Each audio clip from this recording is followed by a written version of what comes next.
2050년 이후에 전 세계의 치매 환자가 20분의 1로 늘어난다고 발표한 바가 있습니다. 뇌신경 질환의 메커니즘을 반드시 이해해야 한다는 것이고,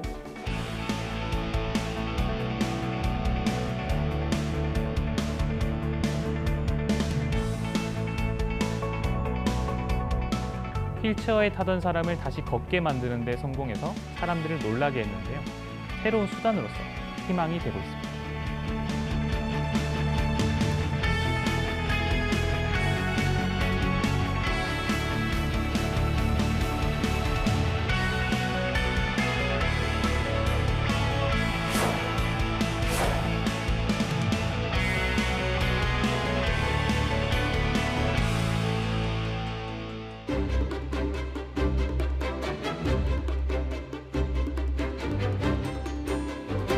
요즘 디지털 헬스케어라는 단어가 매우 화두가 되고 있는데요. 디지털 헬스케어란 IT, 즉 디지털 기술을 활용해서 개인 맞춤형 건강관리, 질병 예방, 또 나아가서는 치료까지 가능해지는 변화를 뜻합니다. 쉽게 설명하자면 우리의 몸에 아주 작은 병원을 가지고 다니는 거라고 할 수 있겠는데요. 즉 각각 개인별로 몸의 건강 상태나 질병 여부가 기술에 의해 실시간으로 파악되고, 또 이를 말해주는 데이터가 무선으로 전송되면서 클라우드 형태로 저장되어 나중에 사용되는 미래를 생각해 볼 수 있겠습니다. 이러한 디지털 헬스케어는 2020년 이후 특히 주목을 많이 받기 시작했는데요. 바로 코로나 바이러스 사태로 인해 사람들이 원격 의료에 대해 자연스럽게 관심을 가지기 시작했기 때문입니다. 전 세계에서 가장 유명한 기술 전시회 중 하나인 CES에서 2020년의 키워드는 라이프와 테크의 융합이었고, 이는 IT 기술과 헬스케어의 융합 트렌드가 가속화되고 있다는 것을 보여주는 단적인 예라고 할 수 있겠습니다. 산업적으로도 글로벌 디지털 헬스케어 시장 또한 이미 2019년 약 140조로 세계 반도체 시장 규모의 30%에 해당하며, 이후 연평균 성장률 29.5%로 2026년에는 약 800조 원 규모에 이를 것으로 전망이 되고 있습니다. 이러한 디지털 헬스케어의 중심에는 물론 최첨단 IT 및 바이오메디컬 기술의 발전이 있는데요. 전자기록이나 모바일 앱, 원격 치료, 맞춤형 치료 등 여러 가지 요소들 중에서 저는 오늘 특히 웨어러블 디바이스에 대해서 말씀을 드리려고 합니다. 웨어러블 디바이스는 체온이나 산소 포화도, 심전도, 혈당, 뇌파 등 생체의 다양한 신호를 측정하여 사람의 건강 상태를 실시간으로 파악하고, 또 나아가 건강한 삶을 유지할 수 있게 도와주는 장치를 말합니다. 대표적으로 요즘 많이 착용하고 있는 건강 시계나 반지를 들 수가 있겠는데요. 최근에는 정확도 및 응용 분야를 넓히기 위해서 몸에 부착하는 형태의 패치나 마이크로니들 등의 장치뿐만 아니라 몸에 삽입하거나 혹은 먹어서 사용하는 형태의 장치들도 많이 개발이 되고 있습니다. 오늘 그러한 수많은 장치들 중에서 제가 중점적으로 소개해드리고 싶은 것은 바로 뇌기계 인터페이스라는 기술입니다. 뇌기계 인터페이스는 생체 신호 중 하나인 뇌 또는 신경의 신호를 읽어냄과 동시에 이를 분석해서 다시 질병을 치료하기 위한 자극을 수행하는 장치라고 할 수 있습니다. 대표적으로 뇌파를 측정하는 의료기기, 통증 완화를 위한 웨어러블 기기, 또는 재활치료용 기기 등이 있는데요. 그렇다면 왜 우리는 이러한 장비들을 굳이 인터페이스라는 단어를 붙여서 부르는 걸까요? 인터페이스란 서로 다른 사물이나 시스템 간에 커뮤니케이션이 가능하도록 설계한 상호작용 방식을 뜻합니다. 즉, 두 개의 이질적인 것들을 서로 연결해주는 방법이라고 할 수 있겠는데요. 이는 서로 다른 물리적인 기기들을 연결하는 매개체일 수도 있고, 또는 프로그램들을 상호작용하는 방식인 OS나 프로토콜일 수도 있습니다. 최근에는 사람과 기계 또는 사람과 컴퓨터와의 상호작용을 어떻게 더 자연스럽게 유도할 수 있을까를 연구하는 휴먼 인터페이스 분야가 굉장히 주목을 받고 있고요. 뇌기계 인터페이스도 그 일종의 기술이라고 할 수 있습니다. 좀 더 정리해서 말씀드리면 뇌기계 인터페이스, 즉 브레인 머신 인터페이스 (BMI란) 뇌와 외부 장치를 직접 연결함으로 인해서 상호작용을 가능하게 하는 기술을 뜻하며, 정확하게는 뇌신호를 측정하고 동시에 뇌를 자극하는 시스템을 개발함으로써 인간을 보조하고 치유하고 또 기능을 증진시키는 데 목적을 두고 있다 라고 설명할 수 있겠습니다. 그렇다면 신뢰들은 어떤 것들이 있을까요? 가장 대표적인 기술은 파킨슨병을 치료하는 뇌신부 자극술, 즉 DBS를 들 수 있겠습니다. 파킨슨병이라는 병에 걸리면 자신의 의지와는 상관없이 막 몸을 떨어야 하는 상황에 처하게 되는데요. 이때 약물이 통하지 않을 경우 리모컨을 눌러서 떨림을 강제로 멈추고 일상생활이 가능해지는 동영상을 우리는 쉽게 찾을 수 있습니다. 이는 우리 뇌에 삽입되어 있는 아주 작은 마이크로 전극이 강제로 전기 자극을 가해줌으로써 뇌의 도파민 분비를 활성화시킴으로 인해 가능해지는데요. 이러한 기술은 이미 1980년대부터 사용되면서 많은 환자들에게 희망이 되고 있죠. 그리고 이러한 기술이 현대에는 크게 발전해서 마비 환자를 위한 재활 기술에까지 쓰이고 있습니다. 바로 뇌신호를 읽어서 로봇 팔에다 전달하는 방식이었습니다. 환자의 머리 부분을 자세히 살펴보면 뇌의 콜텍스라는 곳에서 신호를 측정하기 위한 장치가 설치되어 있는 것을 알 수 있습니다. 해당 장치에서 읽은 신호는 컴퓨터에 전달이 되고요. 여기서 해석된 신호는 팔을 의도대로 움직이는 데 사용을 하게 됩니다. 일상생활을 할 수 있게 되는 거죠. 비슷한 예로 뇌와 컴퓨터를 연결해서 커서를 움직이거나 태블릿의 키보드를 치게 하는 일도 최근에 가능해진 일입니다. 또 우리의 신경세포는 뇌뿐만 아니라 척수, 그리고 말초신경까지 길게 뻗어 있습니다. 최근 스위스 로잔 공대에서 척수에 강제로 자극을 줘서 휠체어에 타던 사람을 다시 걷게 만드는 데 성공해서 사람들을 놀라게 했는데요. 이것도 역시 뇌기계 인터페이스를 이용한 예입니다. 해당 연구를 주도한 그레고리 콜틴 교수는 아주 얇은 전기자극 디바이스를 환자의 척추뼈와 척수 사이에 위치시키고 해당 부위를 뇌랑 연결시킨 후 적절히 패턴화된 자극을 주는 일을 지속적으로 수행했는데요. 그 결과 환자는 간단한 보조기구의 도움만으로 스스로 걸을 수 있게 되었죠. 이렇게 뇌기계 인터페이스 혹은 신경 인터페이스 분야는 보행이나 움직임에 어려움을 겪는 분들뿐만 아니라 자신의 팔과 다리를 대체할 수 있는 새로운 수단으로서 여러분들에게 희망이 되고 있습니다. 또 하나 다른 예를 들어드리면 감각장애 극복을 위한 기술이 있습니다. 저 같은 공학자는 눈, 코, 입과 같은 우리 몸의 감각기관을 어떻게 정의할까요? 저 같은 경우는 이렇게 말할 수 있을 것 같습니다. 외부의 자극을 우리 뇌가 이해할 수 있게 만들어주는 몸의 장치라고 말입니다. 즉 눈이라는 것은 시각 정보를 우리의 신경계가 이해할 수 있는 전기 신호의 패턴으로 바꿔주는 일종의 장치로 정의가 될 수 있겠죠. 그런데 잘 생각해 보면 이러한 기계는 이미 우리 주변에 있습니다. 바로 카메라죠. 이러한 생각의 흐름으로부터 사람들의 희망이 되는 기술들이 등장합니다. 만약 카메라를 뇌와 잘만 연결해 줄 수 있으면 아마도 맹인분들이 기계 장치를 통해서 앞을 볼 수 있게 만들 수 있지 않을까와 같은 생각에서부터 말입니다. 실제로 미국 및 유럽의 스타트업에서는 시각 환자 및 장애인을 위한 바이오닉 아이라는 것을 개발하고 있고 실제로 해당 장비는 많은 환자들에게 이식되어 쓰이고 있습니다. 아직까지 앞을 정확하게 보기 위해서는 많은 기술적인 허들이 존재하긴 하지만 이러한 기술이 인류의 새로운 희망으로 자리 잡고 있다는 사실은 부정할 수 없겠죠.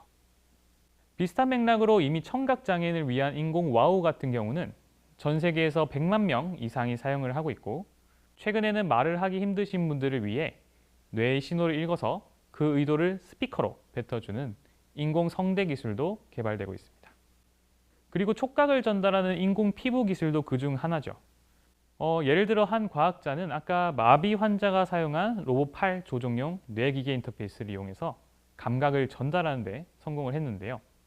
임플란트를 한 환자가 눈을 가리고도 로봇 팔에 어떤 손가락이 만져지고 있는지를 맞추는 장면은 굉장한 놀라움을 선사합니다.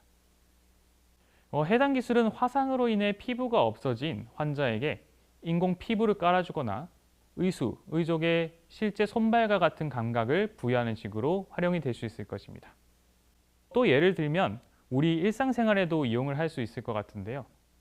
이제 많은 분들이 홈쇼핑을 한다고 쳤을 때 아마도 먼 미래에는 코트를 직접 만지거나 얼마나 부드러운지를 판단한 다음에 의사를 결정하는 그런 것들을 마치 전기 자극을 주는 장갑을 끼므로 인해서 가능하게 될지도 모릅니다. 다음은 전자약이라는 개념입니다. 전자약이란 우리 몸의 신경계에 자극을 가함으로써 질병을 치료하는 장치를 뜻하는데요. 약이라는 것에 대해 생각해 보죠. 보통 약은 먹거나 아니면 주사를 통해 투여를 하게 됩니다. 하지만 그 말은 즉슨 우리는 약을 소화기 혹은 순환계통을 통해서 이용을 해야 하기 때문에 약이 온몸을 돌아야 된다는 이야기가 되죠. 그러면 우리가 타겟하지 않은 장기까지 그 약이라는 물질이 전달된다는 말이 되고, 그러면 두 가지 문제가 생깁니다. 첫 번째는 부작용이고 두 번째는 효율입니다. 하지만 우리 몸의 장기와 직접 연결된 신경을 단독으로 타겟하는 것을 통해서 우리는 이러한 문제들을 해결을 할 수가 있습니다. 실제로 미주신경을 자극해서 면역과 관련된 질병이나 두통, 간질, 요실금 등을 치료하는 케이스가 점점 늘어나고 있고, 먼 미래에는 피드백 작용을 통해서 호르몬 등의 조절이 가능해지는 미래가 오지 않을까 상상해 볼 수 있을 것입니다. 더욱 중요하게 이러한 뇌기계 인터페이스라는 분야는 뇌 자체를 탐구하는 데 굉장히 중요한 역할을 하게 됩니다. 지놈 프로젝트라는 바이오의 엄청나게 중요한 대형 프로젝트가 끝나고 나서 오바마 정부가 전 세계 인류를 위해서 시작한 프로젝트가 바로 브레인 이니셔티브라는 프로젝트입니다. 인류는 아직까지 뇌가 어떻게 생겼는지 모르고 어떤 기능을 하고 있는지 모르며 또 우리의 뇌 질환이 어떻게 일어나는지를 전혀 이해하지 못하고 있습니다. 그 과정에서 특별한 기술이 들어가서 뇌를 자극하고 뇌 신호를 읽을 수 있다면 그러한 부분을 더욱 가속화시킬 수 있겠죠. 즉, 이러한 기술을 이용해서 우리의 뇌가 어떠한 일을 하는지, 그리고 어떤 감정을 느끼고 어떻게 움직이고 또 어떻게 우리가 생각을 하고 기억하고 감정을 느끼는지 이해할 수 있다면 아마도 인간에 대한 본질적 탐구가 가능해질 것입니다.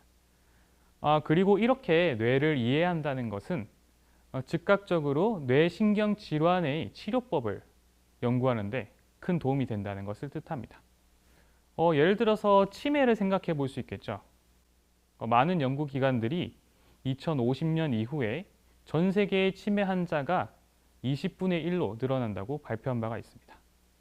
이 말은 즉슨 우리가 이러한 뇌신경 질환의 메커니즘을 반드시 이해해야 한다는 것이고, 이것을 위해서 기술적인 보조가 있어야 된다는 점은 분명해 보이죠. 그리고 뇌기계 인터페이스는 거기에 굉장히 중요한 역할을 할 수밖에 없을 것입니다. 지금까지 뇌기계 인터페이스의 헬스케어 그리고 건강에 대한 응용 분야에 대해 말씀을 드렸는데요. 그보다 조금 더 공상과학적인 것도 생각을 해볼 수가 있겠습니다. 바로 아바타라는 내용입니다. 아바타 영화를 보면 그 주인공이 캡슐 같은 데 들어가죠. 그리고 그 캡슐에 누워서 잠을 자면 아주 멀리 있는 파란색 몸인 나비족의 몸이 자신의 의도대로 움직이는 장면이 나옵니다. 이런 것들이 가능할까요? 충분히 뇌기계 인터페이스를 이용하면 가능합니다. 뇌기계 인터페이스를 연구하는 과학자는 그 캡슐을 아마 뇌신호나 말초신경의 신호를 측정하는 장비라고 생각을 할 것 같아요. 그리고 거기서 측정된 신호를 무선으로 쏴주고 그 신호를 파란 몸에다가 전달할 수 있으면 바로 아바타가 되는 거죠. 이것이 실제로 가능한가를 실험을 한 교수님이 있습니다. 바로 하버드 메디컬 스쿨의 지브 윌리엄스라는 교수님인데요. 이 교수님은 원숭이 2마리를 준비하고 첫 번째 원숭이에게 마우스 커서를 움직이는 실험을 지속적으로 트레이닝 시킵니다. 예를 들어서 커서를 초록색 원에다가 조이스틱으로 옮기면 마시는 사과 주스가 나오게 되는 식이죠. 이렇게 똑똑한 원숭이와 아무것도 트레이닝 받지 않은 원숭이를 다른 방에 배치한 다음에 지브 윌리엄스 교수님이 하신 것은 원숭이 A의 뇌와 다른 원숭이의 몸을 연결하는 일입니다.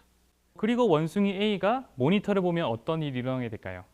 아마도 많은 분들이 상상하시듯이 원숭이 B가 조이스틱을 움직여서 커서를 초록색 원으로 옮기는 것을 볼 수 있습니다.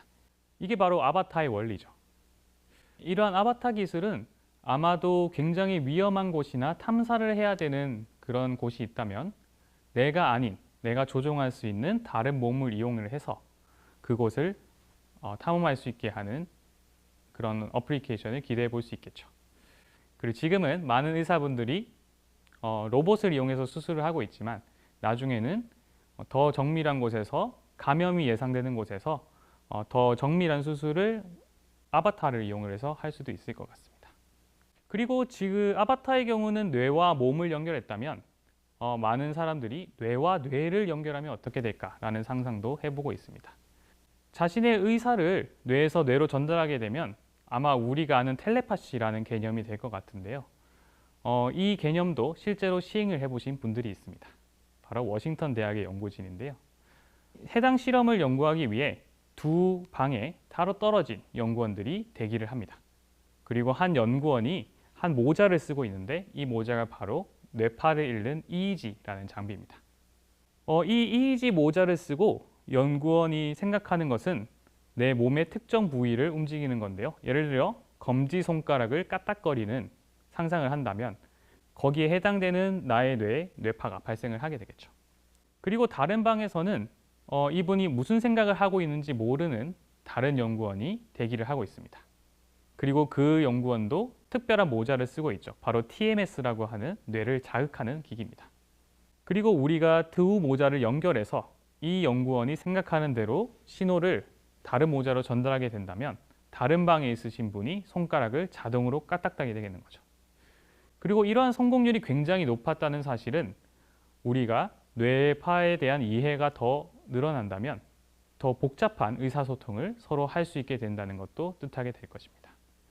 상상 또는 연구 레벨에 머물러 있던 이 분야를 단숨에 일상생활로 끌어올린 사람이 있죠. 네, 바로 앨런 머스크입니다. 앨런 머스크가 설립한 뉴럴링크라는 회사는 다음과 같은 더 링크라는 제품을 만들었습니다. 이 장비는 머리카락 굵기의 20분의 1에 불과한 약 5마이크로미터 굵기의 가느다란 실이 96개 달려있는 장비로 실시간으로 3072개의 전극에서 측정되는 신경신호를 동시에 읽어드릴 수 있습니다. 그리고 이 장비를 안전하게 삽입하기 위해 동시에 개발한 것이 바로 바느질 로봇입니다. 이 장비는 뇌혈관을 피해 출혈을 최소화하면서 전극을 뇌 표면에 굉장히 빠르게 박음질할 수 있기 때문에 앨런 머스크는 수술 과정을 마치 라식 수술에 비유하기도 했죠. 뉴럴링크는 해당 기기의 발전을 경년마다 발표하더니 올해 전극 삽입 환자가 게임을 직접 하는 장면을 보여주기도 했습니다. 앞으로 마비 환자 및 시각, 언어 문제 치료에 공헌하겠다고 얘기하기도 하는 뉴럴링크의 계획이 성공을 한다면 아마도 인류는 뇌뿐만 아니라 몸에 삽입하는 형태의 디바이스 발전의 선두주자가 돼서 진정한 디지털 헬스케어를 실현하는 그런 역할을 하게 될지도 모릅니다. 그렇다면 이러한 미래를 위한 디바이스의 모습은 과연 어떤 것이어야 할까요? 이것이 제가 연구하는 분야이기도 합니다. 우선 뉴럴링크의 디바이스가 보여주는 것처럼 당연히 우리의 디바이스는 생체 조직의 피해를 최소화해야 되기 때문에 디바이스는 매우 작고 가늘어야 할 것이고 거기에 한 가지 더 조건이 붙습니다. 바로 생체 적합성입니다. 우리 몸 안에서 큰 문제 없이 장기간 사용할 수 있는 디바이스를 만들기 위해서는 그 디바이스에 이루는 물질이 매우 부드러우면서도 세포 친화성이 뛰어나야 합니다. 마치 젤리와 같은 디바이스를 생각을 해볼 수 있겠는데요. 이것이 바로 인류가 꿈꾸는 일종의 스텔스 디바이스의 시작점입니다. 문제는 이러한 부드러운 물질로 어떻게 정교하고 또 기능성이 뛰어난 마이크로 디바이스를 만드느냐 하는 것입니다. 생체용 디바이스를 제작하기 위해서는 아주 새로운 공정이 필요하게 되죠. 바로 섬유 인발 공정이라는 제작 방법입니다. 이 공정은 원래 태평양 아래 몇천 킬로미터가 뻗어 있는 광섬유를 제작하는 데 쓰이는 공정인데요. 해당 과정을 위해서는 아주 커다란 타워 장비가 필요합니다. 이 타워에는 커다란 원기둥이 들어가게 되고요. 이 원기둥은 그 크기 때문에 우리가 원하는 구조와 기능을 넣기에 전혀 문제가 없죠. 그리고 이 원기둥에 가하는 열을 천천히 올리면 유리전이 온도라고 불리는 온도에서 마치 물엿 같은 형태로 구조가 바뀌게 되는데요. 이때 이 물엿 원기둥을 굉장히 빠른 속도로 끌어당기면 원기둥과 똑같이 생긴 마이크로 디바이스를 섬유 형태로 뽑을 수 있게 됩니다. 그리고 이때 원기둥 또는 섬유를 부드럽고 또 생체 적합한 물질로 사용하게 되면 임플란트형 디바이스를 위한 조건이 만족이 되게 되죠. 이것이 저희 연구실에서 많이 만드는 부드러운 생체 디바이스인데요. 이 디바이스는 굽혀도 또 늘려도 그 기능성이 떨어지지 않고 또 면역 반응을 최소화할 수 있기 때문에 우리 몸에 넣기 위한 인터페이스 장비로서 사용되기에 아주 적합한 형태라고 할 수 있습니다. 이런 기능성 파이버는 뇌기계 인터페이스뿐만 아니라 바이오메디컬 분야에서 활용 가능성이 매우 큽니다. 예를 들어서 수술용 스마트실을 생각을 해보죠. 우리가 약물을 넣고 원하는 때만 약물을 방출하게 할 수 있다면 굉장히 유용한 실이 될 것입니다. 또는 어떤 특정한 자극을 줬을 때 꽉 조여서 그 기능성을 확대하는 실을 생각해 볼 수도 있겠죠. 또 다른 예로 인공 근육을 생각해 보면 우리의 근육은 굉장히 가는 섬유의 다발 형태로 되어 있습니다. 그래서 파이버를 액추에이터 역할을 하게 만들면 인공 근육으로서의 활용을 생각해 볼 수도 있겠습니다. 또한 여러 가지 센서나 전자 시스템 또는 디스플레이 등을 섬유화한 다음에 집조 과정을 거치면 스마트 직물이나 의류로 사용을 할 수도 있겠죠. 이렇게 스마트 의류에 헬스케어나 통신 기능이 탑재게 되면 우리가 매일 입는 속옷이 우리 몸의 상태를 실시간으로 관찰하고 또 이를 데이터베이스화한 다음에 예방 및 치료가 필요할 때 병원에 알려주거나 아니면 스스로 치료작용을 할 수 있게 되는 거죠. 그래서 최근 연구진들은 생체 신호를 측정을 해서 건강 상태와 심박수를 알려주고 그것을 디스플레이화하고 키보드로 조정을 하고 통신을 통해서 쏴준 그런 형태의 헬스케어 디바이스, 스마트 의류를 많이 만들고 있습니다. 저희 연구실도 그 중에 하나입니다. 비슷한 맥락으로 인터페이스를 다른 데 이용하는 재미있는 예를 하나 드리겠습니다. 바로 식물기계 인터페이스인데요. 해당 프로젝트는 이러한 파이버를 과연 식물 유래 물질로 만들면 어떻게 될까라는 의문에서 시작합니다. 셀룰로즈 같은 식물 원기 등을 만든 다음에 여기에 마음껏 기능을 넣고 파이버 형태, 기능성 섬유로 뽑는다고 생각을 해보죠. 그리고 이 섬유를 접붙이기라는 방법을 통해서 우리의 나무와 꽃과 풀과 같은 존재들과 이어주면 우리는 식물들이 다양한 기능을 가진 인프라스트럭처로서 기능을 할 수 있게 만들 수 있을 것입니다. 예를 들어 등산길에서 어두울 때 빛나는 가로등 역할을 하는 식물이라든지 아니면 우리 스마트폰의 배터리가 다 됐을 때 나무에 꽂아서 충전을 한다든지 미세먼지 정화 같은 기능을 나무와 꽃과 풀이 탑재된 채로 있는다든지 하는 기술들이 바로 이 식물기계 인터페이스를 통해서 생각을 해볼 수가 있겠죠. 또 다른 예로 인공 뿌리를 만든다고 생각을 해보면 사막이나 우주와 같은 척박한 환경에서 물을 빨아당기고 물을 흡수하고 영양분을 흡수하는 그런 역할을 하는 뿌리를 생각을 해볼 수도 있겠습니다. 이렇게 되면 인류가 더 척박한 지역이나 우주를 정착하는 데 굉장히 도움이 많이 될 것 같고요. 또 바닷물을 정화할 수 있는 인공 뿌리가 된다면 해수에서 농업을 향상시키는 역할을 할 수도 있겠죠. 이런 것들이 바로 식물과 기계를 인터페이싱하는 그런 재미있는 예라고 볼 수 있겠습니다. 네, 이러한 다양한 예시들처럼 저와 같은 과학자 또는 공학자들은 바이오메디컬 분야를 위한 인터페이스, 즉 디바이스들을 새롭게 개발하는 일을 멈추지 않고 있습니다. 마치 바이오닉 맨의 예시처럼 인류는 머지않아 필요하면 기계 장치로 대체된 손, 발, 그리고 눈을 자유자재로 이용하게 될지도 모르죠. 여기에 더해서 마치 혈관 속을 지나다니는 나노로봇과 같은 것처럼 우리 몸이 웬만하면 자가 진단 및 치유 기능을 가지게 되고 이러한 것들은 인류가 평생 건강하고 행복한 삶을 영위하는 데 큰 힘이 될 수 있을 것입니다. 저는 먼 미래가 초연결의 세상이다 라는 표현을 되게 자주 쓰는데요. 기존의 개념으로서 나누던 많은 것들이 기술로서 서로 연결되고 또 이로 인해 그 경계가 모호해지는 세상이 올 것이라는 의미죠. 예를 들어 우리 몸과 기계장치, 뇌와 컴퓨터, 의식주와 생활, 심지어 가상세계와 현실세계의 경계가 사라지는 세상은 인류의 삶에 정말 많은 변화를 줄 것이 분명합니다. 이 과정에서 많은 것을 서로 연결하는 인터페이스라는 기술이 디지털 헬스케어 세상에서 많은 사람들에게 희망이 될 수 있도록 저를 비롯한 많은 과학자들이 노력하고 있다는 점을 알아주시면 좋겠습니다. 감사합니다.